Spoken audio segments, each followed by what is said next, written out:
Place your finger.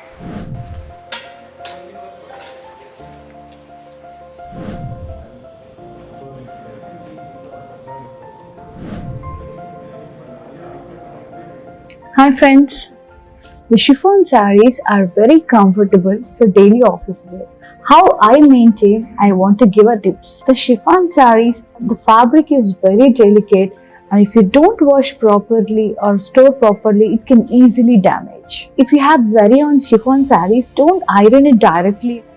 Just keep some cloth and then iron it. If you are using washing machine, do not mix the chiffon sarees with other clothes and put it in a delicate mode when you wash. And if you manual wash, just take lukewarm water and liquid detergent and then rinse thoroughly with cold water. Soak the chiffon sarees in water for 30 minutes and then wash with cold water. Always dry it in shade and don't dry it in sunlight because it fades their color, and don't hang for the long time. Just fold them properly and nicely and keep it in your wardrobe.